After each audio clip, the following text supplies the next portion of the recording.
Waalaikumsalam. Selamat pagi dan selamat sejahtera untuk kita semuanya.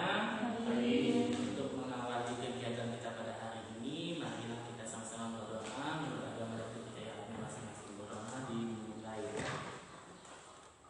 Baru selesai. Oke. Bagaimana kabar kalian hari ini? Sehat? Sehat. Alhamdulillah. Kemudian pada kesempatan kali ini, ya, ini berkaitan dengan penelitian saya, yaitu PDBK, yang mana pada hari Kamis yang lalu, saat tanggal 23 Oktober 2020, saya juga memberikan sebuah layanan materinya yang sama. Saya anggap masih hasilnya belum memuaskan, jadi saya akan melakukan siklus kedua dengan materi yang sama, ya. Dan hasil tes kalian kemarin sebelum dan sesudah memang ada perubahan, tapi belum signifikan. Jadi mudah-mudahan pada kesempatan kali ini hasilnya memuaskan. Oke, ya. Adapun tujuannya,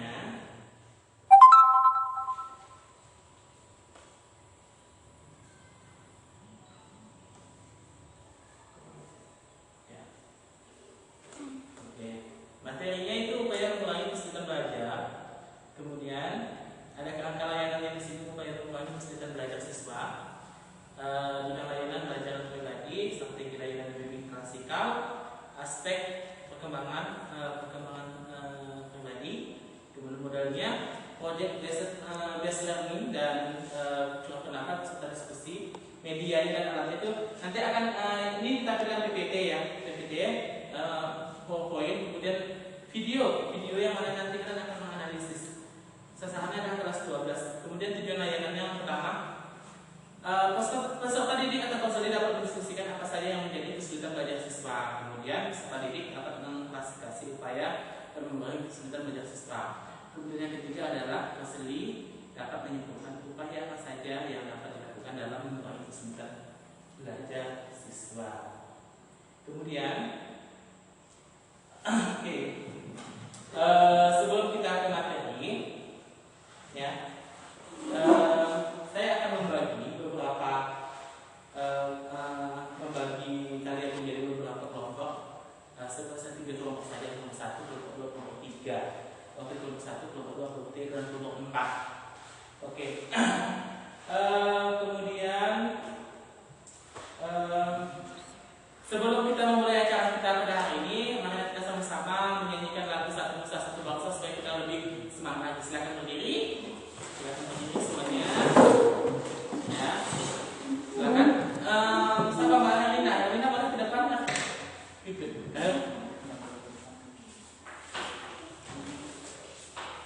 Ayo. Sini baru. Oke, silakan. Kita bela bersama, satu nusa, satu bangsa, satu bahasa kita. Karena air pasti jaya untuk selama-lamanya. Indonesia pusaka, Indonesia tercinta, nusa bangsa dan bahasa kita bela bersama.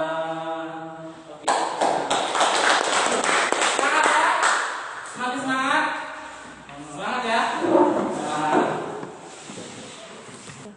Nah, kita akan memasuki materi kita, ya, dalam bentuk PPT. Nah, ini materinya penelitian media. Media adalah segala sesuatu yang dapat diinderakan dan berfungsi sebagai perantara, sarana, alat untuk proses komunikasi, proses belajar.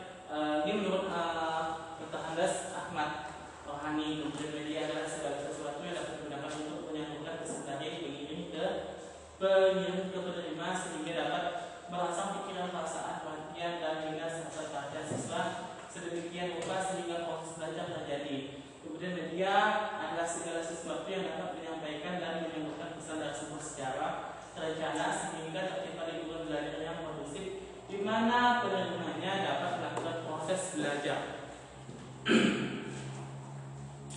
Kemudian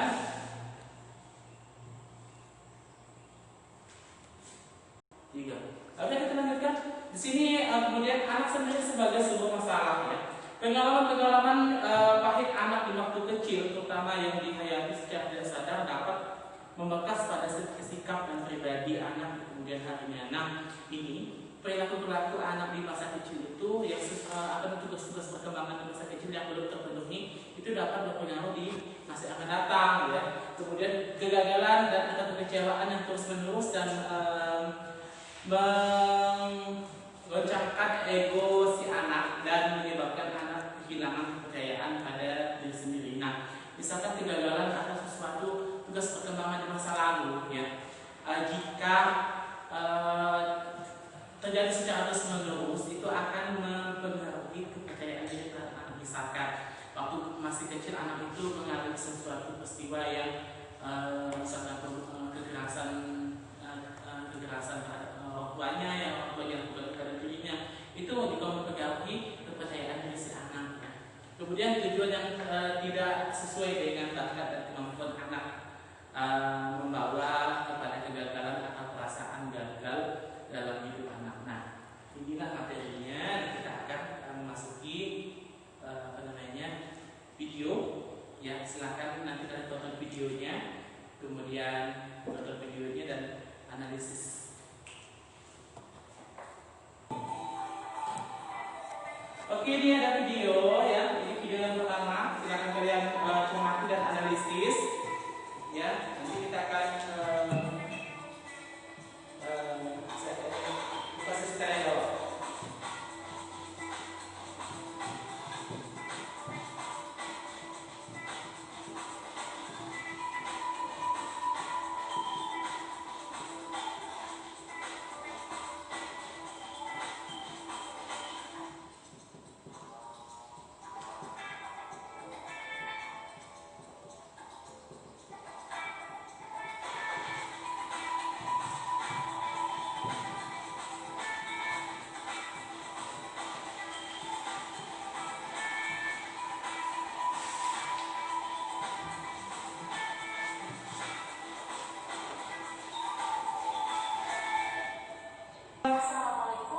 Video yang kedua, silakan juga kalian cermati. Di sini saya akan menjelaskan mengenai diagnostik kesulitan belajar yang perlu kita ketahui. Mengenai diagnostik kesulitan belajar itu pengertian diagnostik. Oke, kalian sudah menonton dua video ya, dan saya juga sudah membagi kalian menjadi beberapa kelompok, yaitu kelompok 1, kelompok 2, kelompok 3, dan kelompok 4. Nah, silakan masing-masing kelompok itu untuk menganalisis video yang saya paparkan tadi, dua video yang saya paparkan. Kemudian kalian dari tiap kelompok itu akan masing-masing mengemukakan hasil analisis kalian. Jadi saya silakan kalian untuk menganalisis.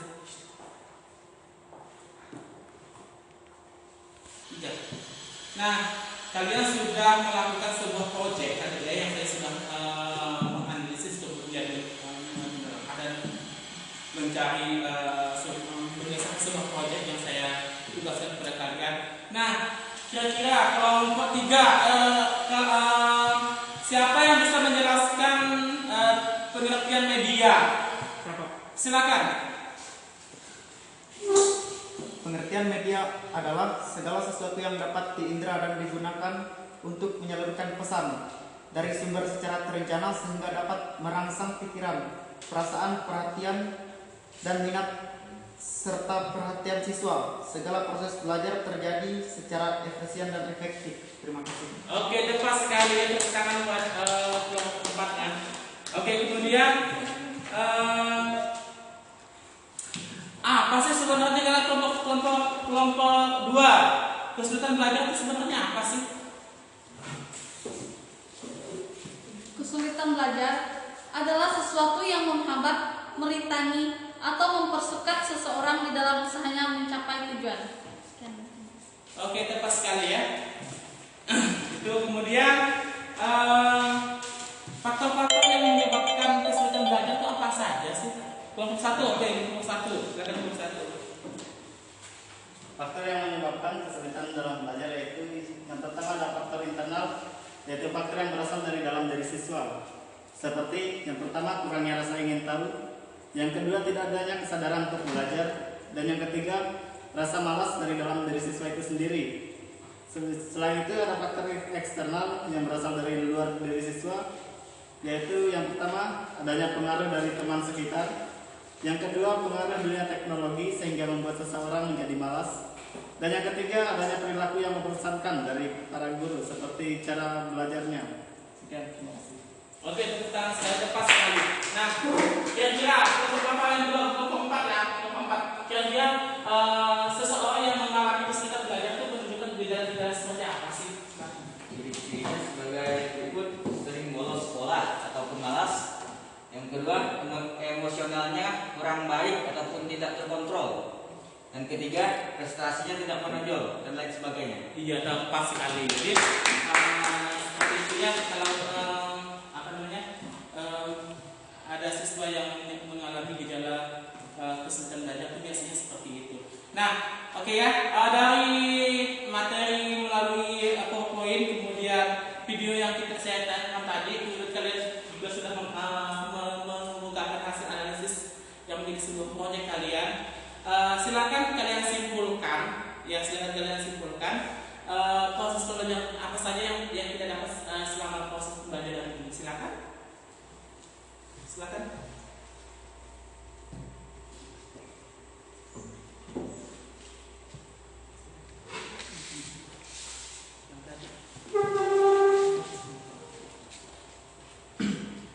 Baik, saya akan menyimpulkan hasil pelajaran kita pada hari ini.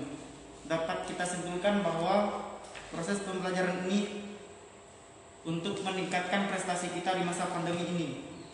Kenapa? Karena kita pada saat ini tidak diperbolehkan untuk tatap muka, melainkan harus lewat daring. Dari pernyataan tersebut, siswa banyak yang kurang memahami apa yang Bapak Ibu sampaikan lewat daring. Oke, yang lainnya, silakan. Betul Ali? Silakan Betul Ali. Kesulitan belajar itu didapat dari mana? Dari pembelajaran ini dapat saya simpulkan bahwa kesulitan dalam pembelajaran itu dapat terjadi dalam diri siswa karena ada beberapa faktor. Seperti yang saya sebutkan tadi, ada faktor internal dan faktor eksternal. Hal ini dapat ditanggapi dengan cara bagaimana seorang tersebut untuk dapat menghilangkan rasa kesulitan dalam pembelajaran tersebut.